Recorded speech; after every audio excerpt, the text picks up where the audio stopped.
to this week's edition of 3 healthcare headlines from Tallahassee you need to know. This is a special Super Bowl edition of our headline show, so it's an exciting weekend ahead for all of us. And we are fortunate to have another special guest with us, which we'll introduce here in just a minute. But again, my name is Fraser Cobbe. I'm the director of several medical associations in the state of Florida, and this is our attempt to keep you updated on what's going on in Tallahassee. So with that, I'll introduce my partner in crime, Joe, or actually I'll have him introduce himself. Thank you, Fraser. My name is Joe Daraskevich, and I also have the pleasure of working with several societies around the state. And each week we get to kind of go through what's going over in Tallahassee. So, like Fraser said, we've got another special guest this week. So, Fraser, you wanna give him an introduction? Yeah, I was trying to think of how many stories I needed to dig out from my past with Jeff Scott. I've had the pleasure of working with Jeff for over 25 years or so, from back in the day at the Florida Medical Association. Sorry for giving our age there a little bit, Jeff. But Jeff is with the Florida Medical Association with their government relations team over there. I'll have him give his official title, but we're super happy he's with us. Joining us, three football fans. They're all sad that none of our teams made the big game this weekend. But Jeff, you want to say hello and introduce yourself? Thank you, Fraser. My name is Jeff Scott. I'm the General Counsel of the Florida Medical Association. I started 27 years ago. Fraser and I were both lowly grunts, and we drank too much, but we had a damn good time. And he's done really well for himself, and I've had a pleasure working with him for forever. So it's been a good ride. Great. Well, thanks so much for joining us, Jeff. So, Joe, why don't you get us started on this week's headlines? Yeah, so like we do each week, we've got 3 headlines we're going to talk about, and this week, obviously, a little bit of a Super Bowl theme. So maybe you'll notice some interesting word with play in the headlines here. So first one, as the House starts debate on their Live Healthy proposal, will the two chambers end up tied together with a smile? Fraser? Nice delivery, Joe, on that one. This week we saw the House start to debate in earnest their version of the Live Healthy bill, and that's certainly been a priority of the Senate president and has taken a lot of attention on the healthcare debate this year in Tallahassee. So, Jeff, what are your thoughts with the House and their approach they're going to take over the coming weeks with that legislation? Well, it's kind of interesting because obviously, the chamber heads, they don't like to telegraph their main priority. They try to bury it, and that makes it easier to get it through. But the Senate president has been right out front. This is her big priority for the session.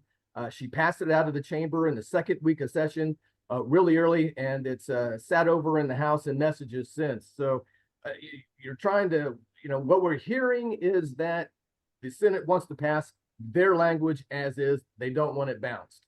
But the House, they've moved it through a committee this week. It's still got to go through HHS before it gets to the floor. They've come closer as far as the money on the various components, but they're still apart on the actual language. Most notably, the piece for us is the interstate mobility component, and that is in the House version. It's not in the Senate version.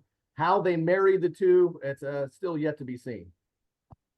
That's great insight. We've been talking about Live Healthy since week one, and kind of watching it morph, throughout this process. And here we go with this update this week. Thanks, Jeff, for that insight. Like I said, moving on to our second topic this week, with much more progress on workers' compensation reform being made in the Senate, will the House be able to shake it off?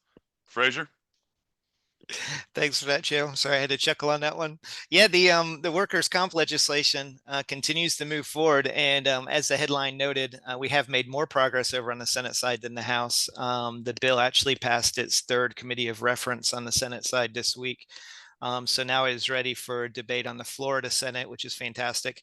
We've had 3 committee meetings on that legislation so far on the Senate side, and all unanimous votes. So there is very little organized opposition to the legislation moving forward, at least public opposition.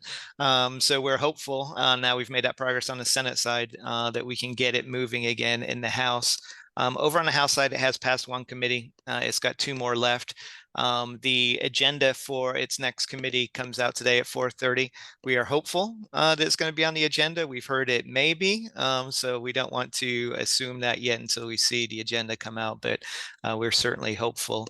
that the bill will be on the agenda. And then if we can get it through the last two committees on the House side in a timely fashion, since we're running out of time quickly, it should be all teed up. And I think if we can get it to the floor of both chambers, there should be a good percentage chance that it's going to pass this year. Jeff, I know you've been following that bill a little bit. You have any comments? I know you love workers' comp. I love workers' comp. Yeah, absolutely. You know that. It's yeah, I work overtime for that.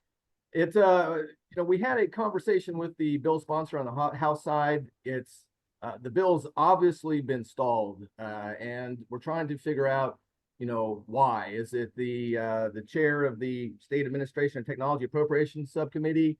That's where it's at right now. It was allegedly on the agenda, then off the agenda. And so there's obviously a hang up on the House side, and we've been trying to determine exactly where that hang up is. We think we have an idea, and we have been working with the appropriate folks to dislodge the problem, and hopefully it will be on the agenda. It's very possible that next week's meeting of the subcommittee will be their last. So it is important that it gets up on there. If not, then we'll probably have to, to get it moving, we'll have to prevail upon them to call a special meeting in week 7, which, it's the chances become diminished at that point. So hopefully our efforts to get this dislodged will pay off, and we'll see this on the agenda in week 6.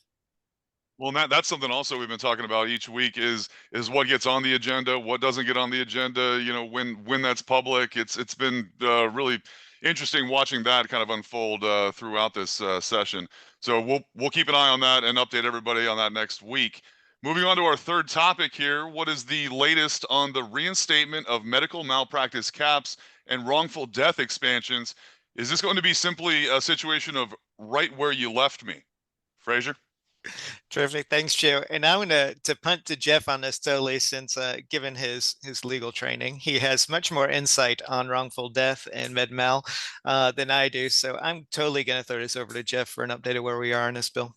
Well, tort reform issues are the worst. If anybody remembers 2003, it was the year we passed the $500,000 cap on non-economic damages. It took us 5 special sessions. We had to fly 2,000 doctors up to Tallahassee to march on the Capitol.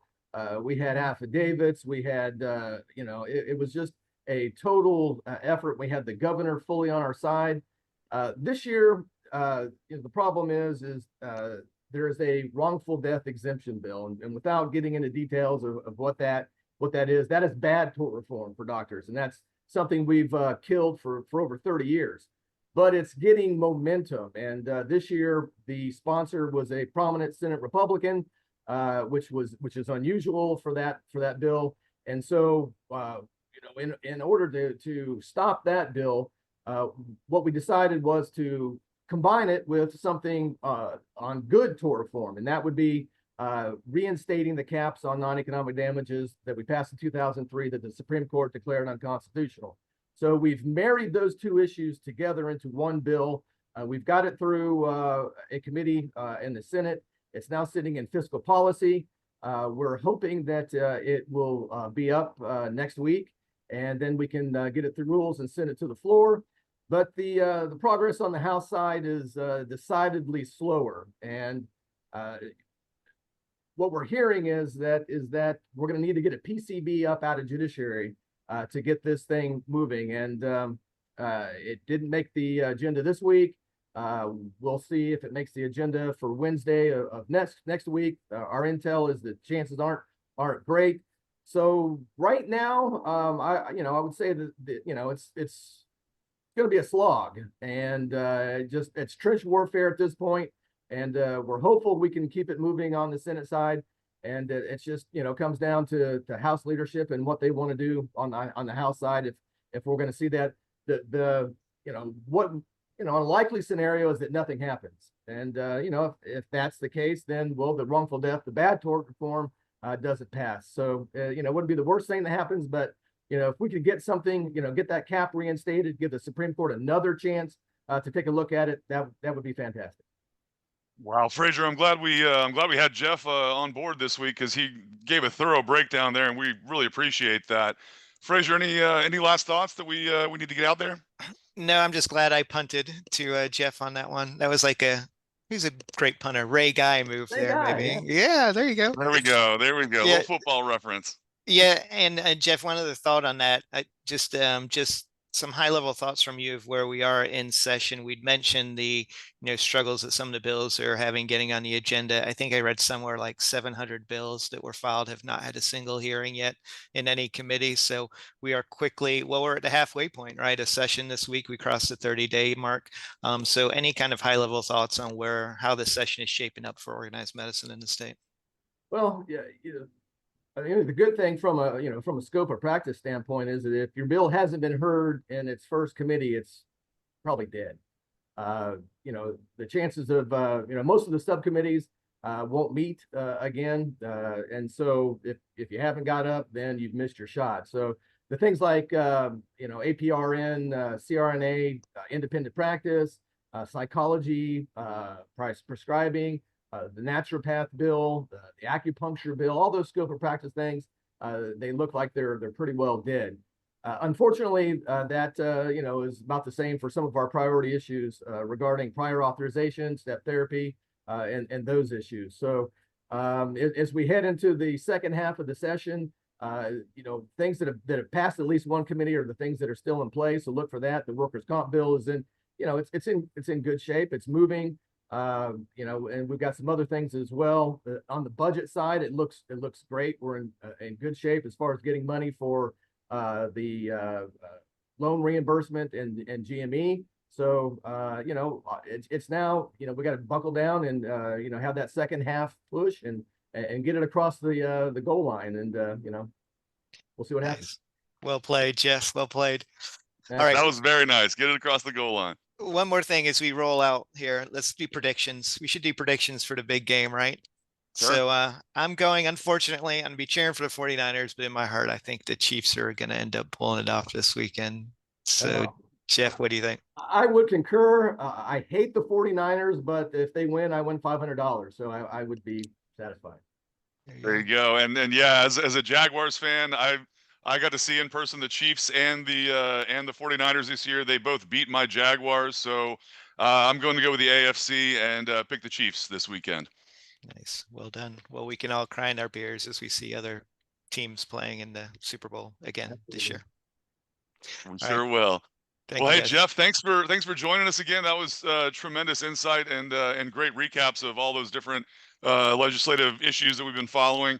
We'll be happy to talk about all these things next week, and we'll look forward to kind of jumping right back in after the Super Bowl. Absolutely, my pleasure. Thanks for inviting me.